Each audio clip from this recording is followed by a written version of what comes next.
Best health packages up to 80% discount. Tirumala Diagnostics. నమస్తే రేవంత్. నమస్తే అండి.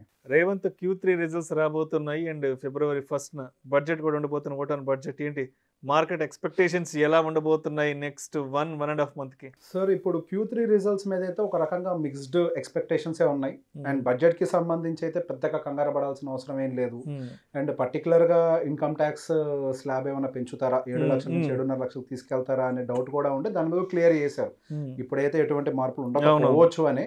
సో గోయింగ్ ఫర్దర్ మేబీ ఈ ఎలక్షన్ మూమెంట్ అంతా అయిపోయిన తర్వాత వాళ్ళు వచ్చే ఫైనల్ బడ్జెట్లో ఏమైనా కొత్త వాటితో రావచ్చు కానీ సో ఫస్ట్ బడ్జెట్ రిలేటెడ్గా అయితే మార్కెట్కి అయితే పెద్దగా సర్ప్రైజెస్ అయితే ఏమీ ఉండవు అని చెప్పి ఇప్పుడు కాదు, గత 1 మంత్ నుంచి పీరియడికల్గా చెప్తూనే ఉన్నారు ఎటువంటి సర్ప్రైజెస్ మార్కెట్లో ఉండవని. సో బడ్జెట్ రిలేటెడ్ ఫియర్ ఏమీ అవసరం లేదు. అండ్ Q3కి సంబంధించి మాత్రం రిజల్ట్స్ కొద్దిగా మిక్స్డ్గా ఉండడానికి అవకాశం ఉంది. సో బేసిక్గా మనకి మార్కెట్ ఒక మంచి రన్ అప్ ఇచ్చింది. ఆల్మోస్ట్ డిసెంబర్ 31 వరకు కూడా బ్యాక్ టు బ్యాక్ ఒక మంచి స్వింగ్ అయితే వచ్చేసింది మార్కెట్కి. దెర్ ఇస్ నో డౌట్ అన్నట్టుగానే మూవ్మెంట్ వచ్చింది. మనం అనుకున్నట్టుగానే జనవరిలో అయితే కొంత రివర్సల్ కూడా ఉంది.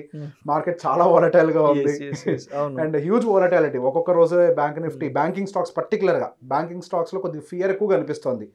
అండ్ దానికి గల కారణం ఏంటి అంటే వాటికి సంబంధించి కొద్దిగా మార్జిన్స్ ఏమైనా ఎఫెక్ట్ అవుతాయి అని ఒక ఎక్స్పెక్టేషన్ కూడా మార్కెట్ లో ఉంది. గత మనకి వడ్డీ రేట్లు పెంచిన తర్వాత కంటిన్యూస్ గా వాళ్ళకి కొంతవరకు అడ్వాంటేజ్ అయితే కనిపించింది. వడ్డీ రేట్లు పెంచితే వాళ్ళకి కూడా మా రెవెన్యూ బాగా పెరుగుతుంది, దాని తగ్గట్టుగానే ఇన్కమ్ కూడా పెరుగుతుంది ఉంటుంది. సో మనకి ఇంట్రెస్ట్ బేస్డ్ ఇన్కమ్ కూడా మంచిగానే వచ్చింది. సో ఇంతవరకు ఏం ప్రాబ్లం లేదు. సో గోయింగ్ ఫర్దర్ ఇప్పుడు అదే యూఫోరిక్ స్టేజ్ అనేది బ్యాంకింగ్ సెక్టార్ మీద ఉండకపోవచ్చు, పర్టికులర్గా PSU బ్యాంక్ ఇండెక్స్ మీద. సో PSU బ్యాంక్స్ మీద పర్టికులర్గా కొంతవరకు ఏదైనా డిసప్పాయింట్మెంట్ ఉండొచ్చు అనే ఎక్స్పెక్టేషన్ ఉంది. ఒకవేళ ఏదైనా కొంచెం బెటర్ హోప్ ఉంటే మాత్రం ప్రైవేట్ బ్యాంక్స్ మీద మాత్రం కొంచెం బెటర్ హోప్ ఉండడానికి అవకాశం ఉంది. రీసెంట్ ర్యాలీలో కూడా హైయెస్ట్ కాంట్రిబ్యూటర్ అంటే one of the highest contributor banking సెక్టార్లో PSU ప్రభుత్వ బ్యాంకులో ఎక్కువగా కాంట్రిబ్యూట్ చేశాయి. అండ్ ప్రైవేట్ బ్యాంక్స్ అనే కాంట్రిబ్యూషన్ ఇప్పటిదాకా పెద్దగా ఏమీ లేదు. అంటే HDFC బ్యాంక్ కానీ, యాక్సిస్ బ్యాంక్ కానీ, కోటాక్ కానీ ఇవేవి కూడా పెద్ద కాంట్రిబ్యూషన్ ఏమి ఇవ్వలేదు. సో గోయింగ్ ఫర్దర్ ఏమన్నా స్కోప్ ఉంది అని అంటే కనుక మనకి పర్టికులర్గా ఈ ప్రైవేట్ బ్యాంక్ సెక్టార్స్ మీద కొద్దిగా ఆశాదాయకంగా ఉండే అవకాశాలు ఉన్నాయి. వాళ్ళ లోన్ బుక్స్ కానీ ఇవన్నీ కూడా కొంచెం బెటర్ అవుతాయని ఒక ఎక్స్పెక్టేషన్ ఉంది. అండ్ HDFC బ్యాంక్ మర్జర్ తర్వాత కొంత క్లారిటీ వచ్చే రిజల్ట్ ఒక రకంగా ఇది కూడా మర్జర్ తర్వాత వస్తున్నటువంటి ఒక క్లారిటీ రిజల్ట్ ఎలా ఉంటాయి లోన్ బుక్స్ కానీ ఇవన్నీ ఎలా ఉంటాయి అనేది. సో ఒక రకంగా మనకి ఈ పర్టికులర్ బ్యాంకింగ్ సెక్టర్ చాలా ఎక్కువగా ఫోకస్లో ఉండడానికి అయితే అవకాశం ఉంది. నెక్స్ట్ వచ్చేసరికి ఐటీ సెక్టర్కి సంబంధించి డిసప్పాయింట్మెంట్ ఉంటుంది అనే విషయం వాళ్ళు Q2 అనౌన్స్ చేసినప్పుడే చెప్పేశారు. Q3లో అయితే మా ఎక్స్పెక్టేషన్స్ అయితే పెద్దగా ఏం పెట్టుకోలేము, కొంత డిసప్పాయింట్మెంట్ ఉంటుంది అని చెప్పేసి వాళ్ళు ముందుగానే చెప్పారు. సో రీసెంట్గా వచ్చిన ర్యాలీలో మనకి ఐటీ సెక్టర్ కాంట్రిబ్యూషన్ అందుకే ఏం కనిపించలేదు. సో దీనికి సంబంధించిన ఎక్స్పెక్టేషన్స్ ఆల్రెడీ ఉన్నాయి. అండ్ రీసెంట్గా జరుగుతున్న ఈ జనవరి కరెక్షన్లో కూడా మనకి ఐటీ సెక్టర్స్ ప్రెషర్ కూడా చాలా ఎక్కువ ఉంది డౌన్ సైడ్ తీసుకెళ్ళటంలో.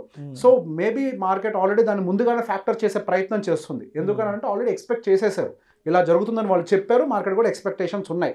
సో రిజల్ట్స్ వచ్చిన తర్వాత ఐటీ సెక్టార్ వైపు నుంచి మాత్రం పర్టికులర్గా డిప్ ఎక్కువ ఉండడానికి అవకాశం లేదు. దానికి గల ప్రధాన కారణం రీసెంట్ ర్యాలీలో పార్టిసిపేట్ చేయలేదు. ఈ రిజల్ట్ని ముందుగానే ఊహాగానాలు ఉన్నాయి.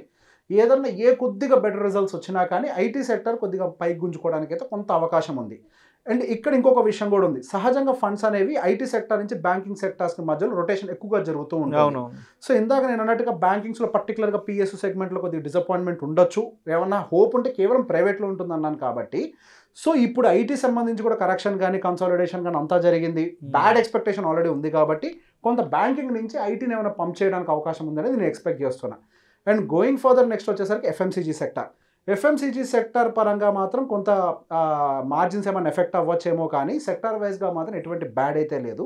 ఇన్ఫ్లేషన్ తగ్గుతుంది కాబట్టి వాళ్ళకు కూడా ఎక్స్పెండిచర్ తగ్గుతుంది కాబట్టి మేబీ కొంచెం మార్జిన్స్ విషయం మనం ఇప్పుడేం కంక్లూడ్కి రాలేం. బట్ FMCG సెక్టర్కి సంబంధించి మాత్రం ఎటువంటి ప్రొజెక్షన్స్ అంటే పాజిటివ్ కానీ నెగిటివ్ కానీ లేవు, అంటే న్యూట్రల్గా మెయింటైన్ అవుతుంది market FMCG sector point of వ్యూలో మాత్రం. అండ్ నెక్స్ట్ వచ్చేసరికి ఆటో సెక్టర్కి సంబంధించి అబ్నార్మల్ గ్రోత్ డెలివరీ చేయడం అనేది ఇప్పుడు ఉంటుంది అని అనుకోవట్లేదు. అండ్ మొన్న వచ్చిన డిసెంబర్ ఎండింగ్లో వచ్చినటువంటి రిజల్ట్స్ కూడా అంటే ఆటో సేల్స్ కూడా కొద్దిగా మార్కెట్ని డిసప్పాయింట్ చేశాయి. అండ్ మొన్న జనవరి 1 నుంచి వచ్చిన fall one of the major reason పర్టికులర్గా ఆటో సెక్టార్ కూడా. సో మార్కెట్ని ఆటో సెక్టర్ కూడా కొద్దిగా డిసప్పాయింట్ చేస్తుందేమో అని ఒక ఎక్స్పెక్టేషన్ మార్కెట్లో ఉంది కాబట్టి ఆటో సెక్టర్ హవెవర్ ఇప్పటికి మంచి performer. Reality and auto sector ఈ 2023 సంవత్సరంలో మంచి పర్ఫార్మర్స్ ఆ రెండు కూడా after long consolidation auto sector అది కూడా.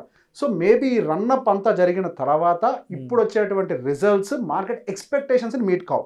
సో బేసిక్గా మంచి ఎక్స్పెక్టేషన్స్ Q3కి ఉన్నాయి, కానీ వస్తున్నటువంటి month to month auto sales data అనేది అంత ఎక్స్పెక్టేషన్స్ రీచ్ అవ్వకపోవచ్చు అనేది కూడా ఒకటి ఉంది. నెక్స్ట్ వచ్చేసరికి ఇన్ఫ్రా అండ్ ఇప్పుడు వరకు బులిష్గా ఉంది ఇన్ఫ్రా, ఇక మీదటగా కూడా బులిష్గా ఉండడానికి అవకాశం ఉంది ఇన్ఫ్రా. 23లో ఎక్కువ పెర్ఫామ్ చేసింది కూడా ఇన్ఫ్రా. ఇన్ఫ్రానే పర్ఫామ్ చేసింది and down the line infra ఇంకా పర్ఫామ్ చేయడానికి కూడా స్కోప్ ఉంది.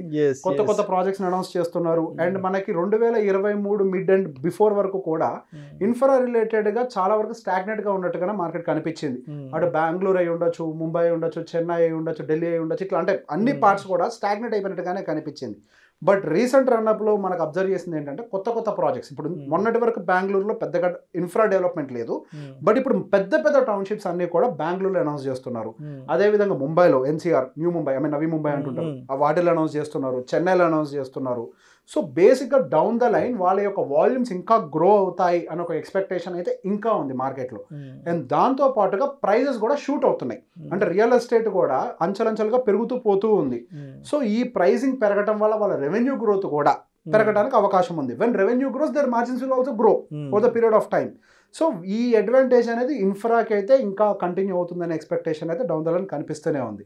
So my summary all together, banking విషయంలో పిఎస్తో జాగ్రత్తగా ఉండాలి, ప్రైవేట్ సెక్టర్ కొద్ది స్కోప్ ఉంది అండ్ ఐటీకి కొంత స్కోప్ ఉంది, ఆటోతో కొద్దిగా జాగ్రత్తగా ఉండాలి, FMCG న్యూట్రల్గా ఉండడానికి అవకాశం ఉంది అండ్ రియాలిటీ ఇంకొంచెం బూమ్ అవడానికి అయితే స్కోప్ ఉంది. బట్ ఇన్ బిట్వీన్ ఇమీడియట్గా వాటిలో ఇన్వెస్ట్మెంట్ చేయాలి అని కాదు, కొంత హోల్డ్ చేసి పెట్టుకొని అవకాశం దొరికినప్పుడు డిప్పు వచ్చినప్పుడు కనుక తీసుకున్నట్లయితే మనం ఏదన్నా ఫండమెంటల్ బ్యాడ్ ఏదైనా న్యూస్ వచ్చినట్లయితే మనం వీటికి అంటే ఈ మేజర్ ఫాల్కి ఎఫెక్ట్ కాకుండా ఉంటాం.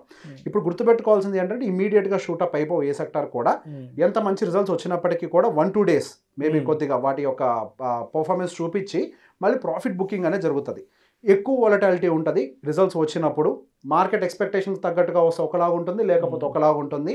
ఆల్రెడీ ఫ్యాక్టర్ చేసుంటుంటే కనుక రివర్సల్ కూడా అవ్వచ్చు ఐటీ సెక్టర్ లాగా. సో వీటిని దృష్టిలో పెట్టుకొని ఆ రిజల్ట్స్ అనేవి మార్కెట్ ఎక్స్పెక్టేషన్స్కి అనుకూలంగా ఇన్లైన్ అయ్యాయా లేదో చెక్ చేసుకుంటూ ఉండాలి. ఐటీ సెక్టర్ నెగిటివ్గా వచ్చినా భయపడాల్సిన అవసరం లేదు. Thank you so much Revanth.